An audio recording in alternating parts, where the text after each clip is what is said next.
Ex-Utah Tech president faces lawsuit following prank. Police arrest driver allegedly fleeing the scene. And your daily weather forecast coming up with highs, lows, and everything you need to know for the days ahead. You're watching St. George News at 5, brought to you by our studio sponsor, We Win Injury Law.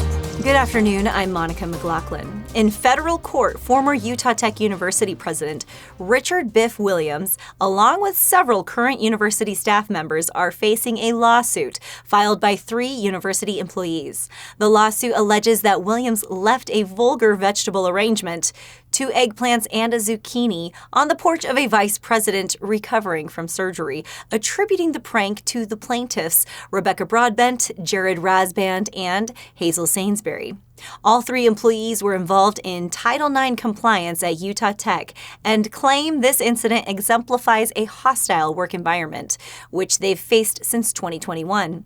Williams, who recently became president of Missouri State University, has since apologized, calling the gesture a lapse in judgment. A woman in a pink beanie was arrested in Cedar City on Saturday after allegedly fleeing a crash scene.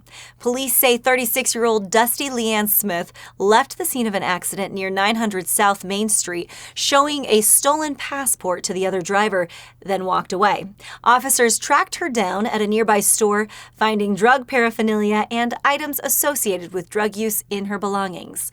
Smith faces multiple charges, including possession of a stolen vehicle and leaving the scene of an accident. Now we'll take a look at your daily weather forecast, brought to you by Casablanca Resort and Casino. Starting in St. George, it's currently 58 degrees under clear skies, with a low tonight expected around 35 degrees. Tomorrow, sunshine will bring a high of 64 and a low of 36 by evening. In Mesquite, it's a pleasant 64 degrees right now, with tonight's low dipping to 43. Tomorrow, you can expect a high of around 67 degrees, cooling down to 42 overnight. Up in Cedar City, it's currently 38 degrees, with a cool low tonight around 23. Tomorrow, we'll reach a high of 54 with a low of 33 as we head into the night. Now we'll head over to Tyler Todd for your weekly injury law review. Hi, I'm Tyler with We Win Injury Law. When inadequate security leads to injuries, property owners may be liable. Whether it's poor lighting, lack of surveillance, or absence of staff, these conditions can turn a public or private space into a risk zone. Utah law supports victims seeking compensation to cover medical bills and lost wages, and knowing your rights ensures you're not left handling these burdens alone. Understanding the importance of security standards can set a precedent for safer environments and help secure the compensation you deserve. Thanks, Tyler. This Veterans Day weekend, the Daughters of the American Revolution and local Marines honored the late Marine Corps Sergeant Norris Nori Deem at St. George City Cemetery for her role as a World War II recruitment icon and lifelong service. We'll go to Nick Fiala for more on this story. The Color Country chapter of the Daughters of the American Revolution partnered with a local U.S. Marine Corps detachment over the weekend to posthumously honor Marine Corps Sergeant Norris Nori Dolvis Deem. Deem was a veteran of World War II who served as the face of the Marines' campaign to recruit women for the war effort. Her poster was put all over the country on magazine covers, billboards, and postage stamps. One of the men who saw it was Woodruff Woody Deem, who later ran into her by happenstance in Washington, D.C. The 2 of them went on to marry and raise 8 children. They eventually settled down here in Utah. Woody Deem died in 1988, and today Nori is buried beside him in the St. George City Cemetery. The local DAR chapter submitted Deem for the Women in American History Award, and she was accepted, meaning that her story will now be preserved in the DAR's records with other prestigious figures.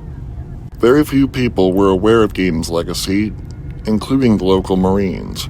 When they realized that she did not receive a military tribute, they sought to give her one. Fittingly enough, it was done on Sunday, the 249th birthday of the Marine Corps. The DAR attempted to contact Deem's family about the ceremony, but they could not be found right away. In the meantime, Marine Joanne Rafalowitz accepted Deem's award and a folded flag. with the promise that Marines would preserve these items until they find a permanent home. Thanks, Nick. At Gallery 873 in Kayenta, artist Angela Coley brings lifelike jackrabbits and other animals to creation through needle felting, an art form she discovered during the pandemic.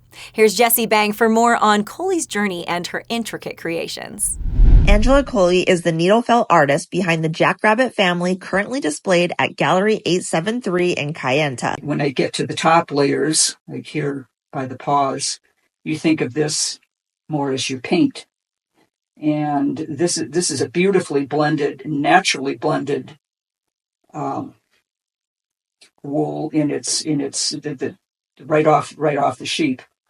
Processed, but the color hasn't been changed. I love this. After coming down with COVID for the first time last year, she began searching for something more mentally engaging than watching old movies. That's when she discovered the art of needle felting. In just a year, she's refined her skills, transforming her work from what she describes as arts and crafts to fine art, earning her a spot in the Ivins Gallery. There, you can find her family of jackrabbits on display and available for purchase. Thank you for watching St. George News at 5. To learn more about our studio sponsor, We Win Injury Law, go to wewininjurylaw.com. I'm Monica McLaughlin with St. George News, your #1 source for local news.